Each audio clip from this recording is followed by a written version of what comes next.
Ouais, salut, nouvelle vidéo. Là je vais pas faire de blabla. Là c'est la troisième fois que je recommence cette vidéo parce qu'en fait je raconte de la merde. Je perds trop de temps, mes vidéos elles sont trop longues. Donc ouais, là je vais skipper, je vais passer directement dans les graphiques. Là je vais enlever ma grosse tête, comme ça vous voyez tout bien correctement là. Ouais, sûr de l'enlever, ouais. Donc EuroJPY, le setup il est absolument parfait. C'est un truc, ce que je vais vous montrer, c'est une analyse top down. On commence au daily et je prends une entrée sur le 5 minutes, une entrée super raffinée. Ça serait un joli 1 pour 25.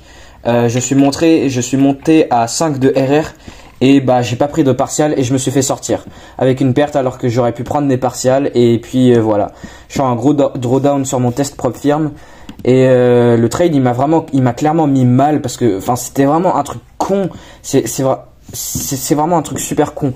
Donc là c'est vraiment ma dernière leçon quoi. Je me suis déjà pris des leçons comme ça de prendre des partials et tout, et là c'est vraiment la dernière fois que ça va arriver de pas prendre des partials parce que là vraiment j'étais, comment dire, enfin voilà, bref, j'étais pas bien.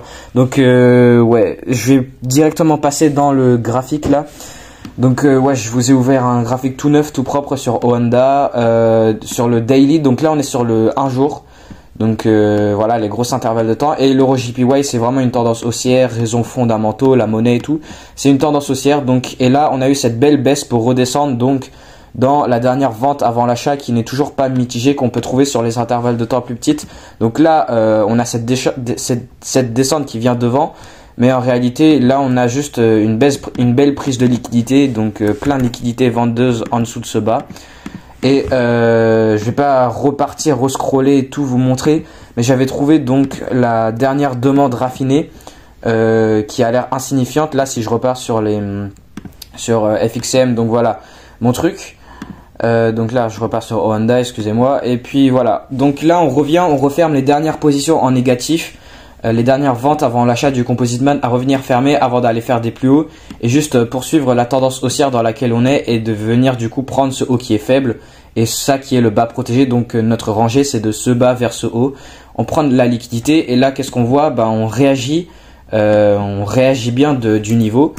Et bah en fait juste le billet, enfin on est sur une tendance haussière et là on réagit de ça. Enfin ce qu'on pourrait directement faire, c'est juste si je serais là parce que j'étais pas là, stop loss en dessous du bas et là on vise du coup le haut faible et là là on serait en profit. Et je sais très bien qu'on va partir vers le haut et venir casser ce haut. Mais donc moi ce que je voulais c'est vraiment trouver l'entrée la plus raffinée possible, prendre le dernier mouvement.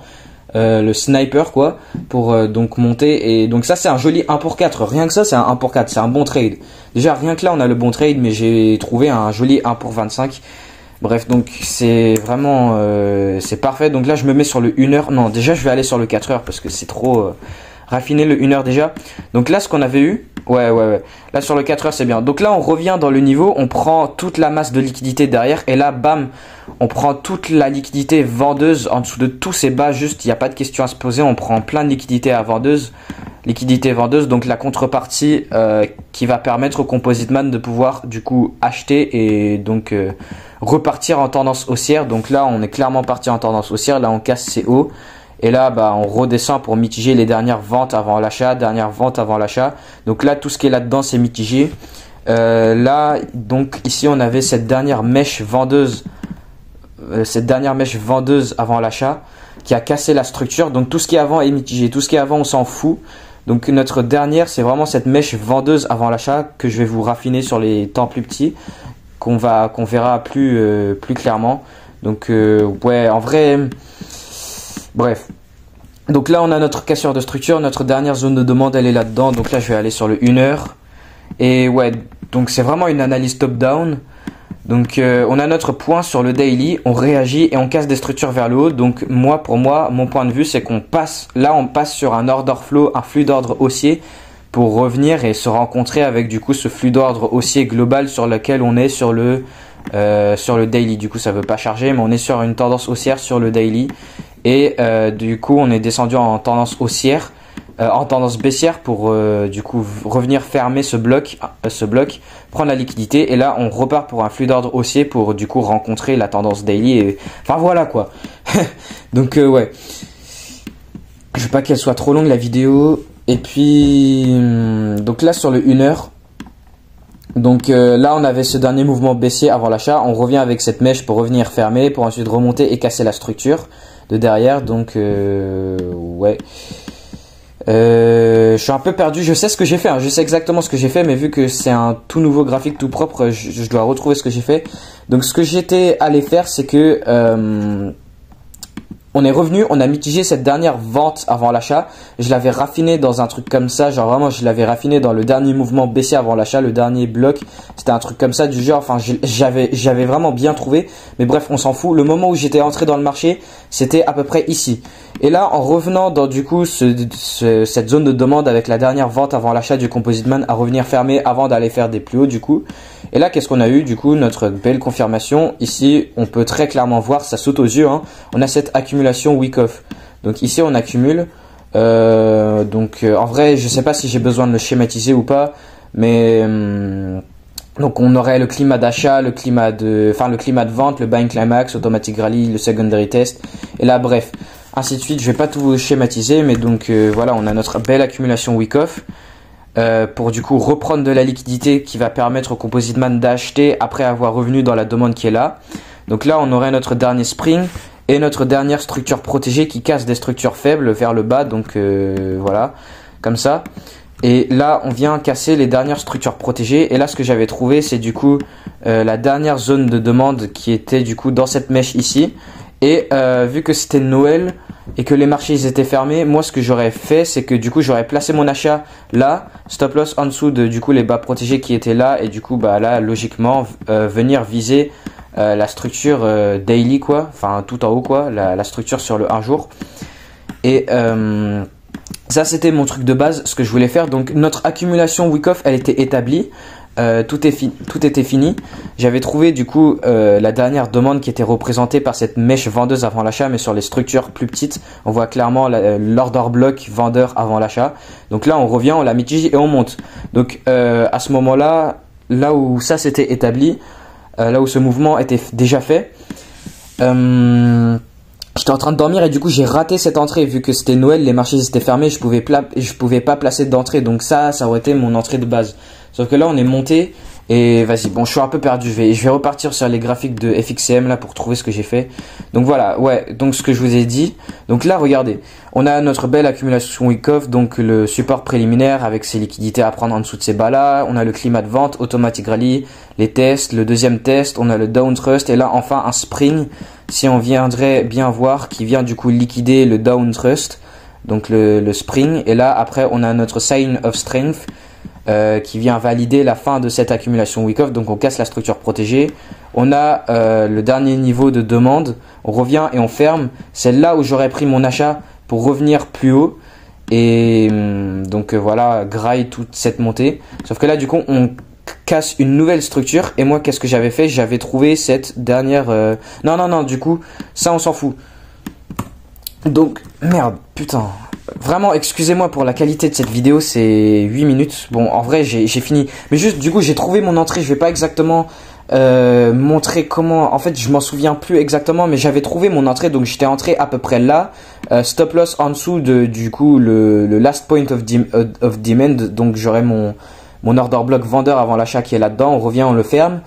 Et donc là on se met à monter, et j'ai pris mon achat à peu près ici là, 56 820. Stop loss, le stop loss il était bien là, voilà quoi, bref. Donc j'ai si vous voulez je peux retourner sur mon, je veux pas que la vidéo elle soit trop longue, hein. Encore une fois là ça fait 1000 ans je l'ai dit, mais là j'étais retourné sur le graphique de mon courtier du coup, enfin sur mon propre firme du coup, sur le graphique sur MetaTrader, parce que c'est pas exactement le price action sur FXM, c'est pas exactement le même. Donc j'avais retrouvé du coup le dernier point de demande, j'ai pris mon achat sur ça avec mon stop loss en dessous du bas protégé, et là du coup je monte et je graille bien. Et en réalité tout ce qu'on est revenu faire, c'est qu'on est revenu dans le niveau d'offre qui est là, donc le dernier achat avant la vente. On revient dedans et bah là on est revenu et on m'a baisé. Donc là vraiment j'étais en bon profit, j'aurais vraiment dû prendre des partials, mais la raison pour laquelle j'ai pas fait ça, c'est que du coup on avait ce dernier bloc, la dernière vente avant l'achat. Donc pour moi qu'est-ce qu'on allait faire, c'est juste de revenir mitiger ça pour ensuite aller faire des plus hauts, enfin juste ouais du coup enfin bref. Donc c'est très très con, le setup il était vraiment bien. Pour mon entrée exacte, pour comment je suis entré, je suis vraiment désolé, je peux pas vous... Faudrait que je reparte dans mon graphique de mon courtier sur du coup mon propre firme pour vous montrer comment est-ce que du coup j'ai pris l'entrée à peu près ici là. Donc ouais, déjà de base, mon entrée de base c'était... Putain, la co elle se déconnecte, excusez-moi. Donc mon entrée de base ça aurait été sur ce dernier point de demande ici, sauf que vu que les marchés ils étaient fermés, j'ai pas pu... Mais ta gueule toi, Paper Trading, pourquoi ça me met Paper Trading? Ouais, mon dernier point d'achat de base c'était ça, sauf que vu que j'étais réveillé et qu'on avait eu cette belle bougie englobante, j'avais trouvé mon entrée sur ce retracement ici, sur ce dernier point de demande ici. Et donc là après on est remonté et voilà quoi. Donc c'est très très très bête, j'aurais dû prendre mes partials, toujours prendre ces partials. Là c'est vraiment la dernière fois que ça va m'arriver ça de pas prendre mes partials, parce que genre vraiment... J'étais un bon profit quoi, déjà que je suis un beau drawdown, je bégayais trop. En fait là je suis mal à l'aise devant ma vidéo, je sais pas pourquoi, d'habitude je mets ma caméra et tout. J'étais un peu mal à l'aise, je bégaye de fou, ça me casse les couilles. Bon, je vais arrêter la vidéo. En fait c'est que je suis pas bien là à cause de cette perte, c'est que c'est vraiment de la merde. Vraiment j'étais pas bien, j'étais en train de chialer carrément, enfin, bref. Donc ouais, c'est... Bon, je vais arrêter. J'ai plus rien à dire. Je blablate pour rien. La vidéo, elle est super longue. Je suis vraiment désolé. Donc, c'était vraiment une analyse top-down. Et en fait, la raison pour laquelle j'avais pas pris de partial, c'est vraiment je voulais prendre des partials genre au niveau clé qui sont après, genre parce qu'en fait, de base, le trade c'est un swing. De base, c'est un swing. De base, ce que ça serait, c'est juste acheter ici là pour viser la structure qui est plus haut. Tout ce que c'est, tout ce bordel là-dedans, c'est juste pour trouver l'entrée la plus raffinée. Donc ouais, pour moi les partials, genre c'était pas exactement, genre j'aurais pris des partials du coup à la structure qui est là, en haut ici. Mais donc en fait on est juste revenu dans le point d'offre pour réagir et revenir plus bas. Donc c'est con, j'aurais dû prendre des partials. Moi dans ma tête je voulais prendre des partials beaucoup plus tard parce que moi je voulais vraiment profiter de ce gros RR pour reprendre les pertes que j'avais fait précédemment sur des trades. Donc ouais bon, nique sa mère, je vais arrêter la vidéo là, allez ciao.